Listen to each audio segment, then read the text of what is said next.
اگر کوئی خاتون مطلب اکلوتی ہے اپنے بچوں کے لیے، خاندان کے لیے، اس کے پاس ذریعہ نہیں ہے، معاش ذریعہ آمدن کوئی نہیں ہے، تو عدت کے دوران اگر اس نے اپنی روزی روٹی کے لیے جانا ہے تو اس سلسلے میں کیا آپ کے خیال میں کیا حکم کیا ہے؟ مجھ سے پوچھو۔ جی ڈاکٹر صاحبہ۔ جی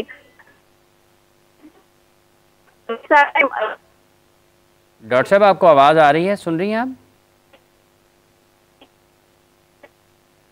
ڈاکٹر صاحبہ کو غالباً کچھ رابطے کا مسئلہ ہے، آواز جیسے ہی دوبارہ ہمارا رابطہ بحال ہوتا ہے ہم ان سے یہی سوال ان کی طرف لے کے جاتے ہیں۔ علامہ صاحب، اگر کوئی خاتون دوران عدت کے دوران میں اس کے پاس گزارنے کی جو ضروریات ہیں وہ پوری نہیں کر پا رہی ہے اور اس نے کہیں کام کرنے کے لیے جانا ہے اپنی زندگی گزارنے کے لیے، اس سلسلے میں کیا حکم ہے؟ دیکھیں، جو بیوہ عورت ہے اس کی عدت میں احتیاط یعنی سوگ شامل ہے۔ وہ 4 ماہ 10 دن ہے، یا اگر وہ حاملہ ہے تو وضع حمل تک اس کی یہ مدت ہے۔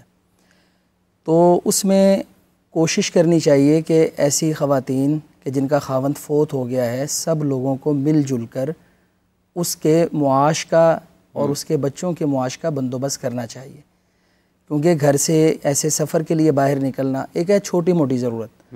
مثلا نبی کریم صلی اللہ علیہ وسلم کے دور میں ایک عورت کا خاوند فوت ہو گیا تو وہ ویسے باہر نکلی صرف کھیتی باڑی کا کچھ سامان لینے کے لیے، تو کسی بندے نے اس کو طعنہ دیا، اسے روکا، اس نے نبی صلی اللہ علیہ وسلم سے آ کے بات کی تو آپ نے اس پر پابندی نہیں لگائی۔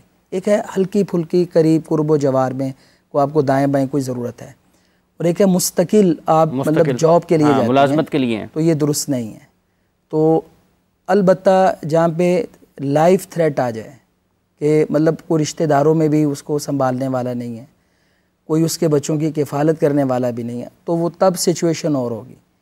تو ویسے اس معاشرے میں سب لوگوں کو مل کر اس کا خیال رکھنا چاہیے، ان کا خیال کرنا چاہیے اور اس کے معاش کا بندوبست کرنا چاہیے۔ ڈاکٹر صاحب، کیا خیال آپ کا اس حوالے سے ہے کہ جو ہمارے اگر کوئی ایسی بدقسمتی ہے کسی پر کہ اس کا خیال رکھنے والا کوئی نہیں ہے؟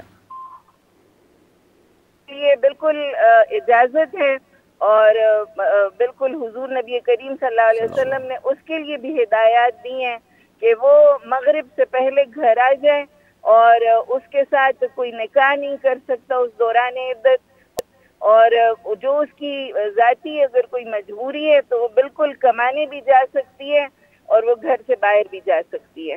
کوئی وہ بیمار ہے تو ڈاکٹر کے پاس بھی جا سکتی ہے۔ جو ناگزیر ضروریات ہیں وہ عدت میں اس سے ساقط نہیں ہوتی، بلکہ شریعت نے اس کے لیے پوری طرح اسے فیسیلیٹیٹ کیا ہے اور اسے سہولت کی ہے۔ اچھا، جو ضعیف خواتین ہیں ان کے بارے میں کیا احکامات ہیں ڈاکٹر صاحبہ؟ دیکھیں، نوجوان خواتین اور ضعیف خواتین میں اگر ریلیکسیشن کا وہ ہے ضرور کہ جو دوسرا نکاح کی مدت سے چلی گئی ہیں اور وہ معاشرے میں ذرا وہ ان کی عمر کی لحاظ سے، عمر رسیدہ ہونے کے لحاظ سے ان کا وہ مقام جو نوجوان خواتین کے لیے پابندیاں ہیں وہ تھوڑی زیادہ کے لیے تھوڑی، لیکن دونوں کے لیے یکساں ہے۔ جیسے فوت شدہ، میں نے ایک جگہ پڑھا تھا کہ جی یہ مرد کا آخری حق ہے اپنے محبوب شوہر، بہت سارے لوگوں کا بہت بڑا تعلق ہوتا ہے اور وہ کہتے ہیں ان کی ویران ہو جاتی ہے، تو وہ ایک آخری شوہر کا حق ہوتا ہے عدت، جس کو عورت جتنی زیادہ پابندیوں کے ساتھ اور جتنا اچھی طرح سے ادا کرے، تو ایک جگہ میں نے یہ بھی پڑھا تھا کہ بالکل عورت جو ہے وہ معتکف ہو جاتی ہے، جیسے اعتکاف کا بہت بلند درجہ ہے تو اسی طرح عدت میں بھی بیٹھی عورت کا اللہ رب العالمین یعنی ایک اسپیشل مقام دیا جاتا ہے، اور جو بھی عدت پوری طرح سے ادا کرتی ہے وہ عورت، اس کے لیے رکھا گیا ہے۔ تو یہ پابندیاں جتنا زیادہ عورت اچھے طریقے سے ادا کرتی ہے اللہ کی نظر میں اور اس کے رسول کی نظر میں، وہ اتنی زیادہ محترم ہوتی ہے۔ اچھا ڈاکٹر صاحب، یہ عدت والا معاملہ کل ہم دفن کرنے پہ اور جنازے کے مسائل پر گفتگو کر رہے تھے، تو خواتین اگر کسی سب کے شوہر ہی نہیں، لوگوں کی بیویوں نے بھی فوت ہونا ہے، اگر کوئی بیوی فوت ہوتی ہے تو اس کے جنازے کے لیے کیا احکامات ہے؟ کیا مرد اس کو دفن کر سکتا ہے، چھو سکتا ہے دفن کرتے ہوئے، یا نہیں چھو سکتا؟ بالکل چھو سکتا ہے. دیکھیں حضرت بی بی فاطمہ رضی اللہ تعالیٰ عنہ کو ان کے یعنی شوہر انہوں نے وصیت کی تھی کہ مجھے حضرت علی نے ہی غسل دینا ہے. اور یہ جو ایک مت ہمارے معاشرے میں کہ جی نکاح ٹوٹ جاتا ہے تو پھر دیکھ نہیں سکتے، چھو نہیں سکتے، یہ بالکل ایک غلط مت ہے. اور اس کو علماء کو اس کو کلیئر کرانا چاہیے.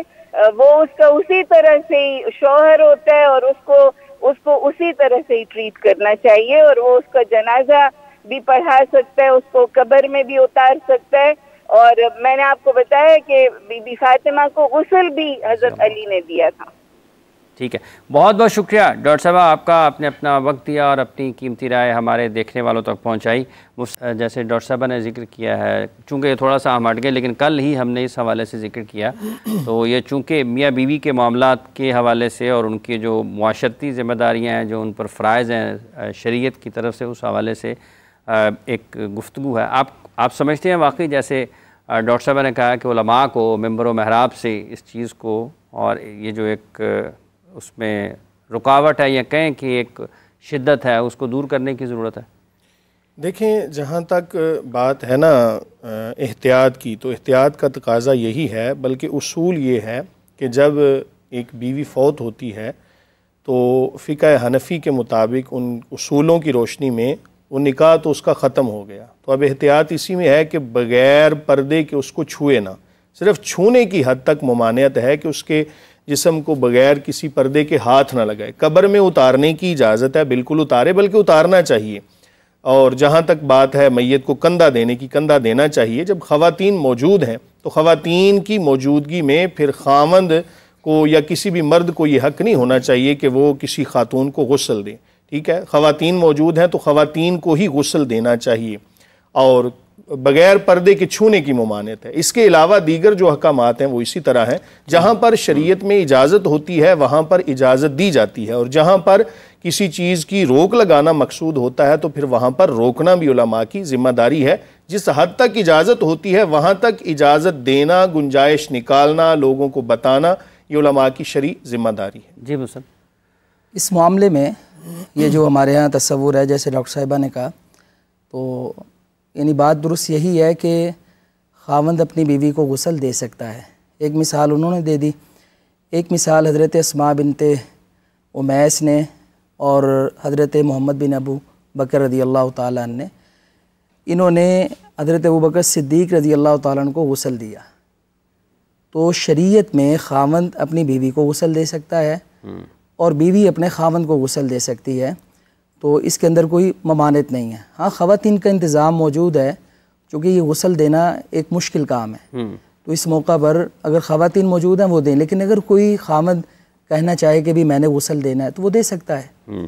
اور باقی اگر پورے محلے کے لوگ اس میت کو اٹھا سکتے ہیں، کندھا دے سکتے ہیں اور قبر میں اتار سکتے ہیں تو خاوند کیوں نہیں اتار سکتا؟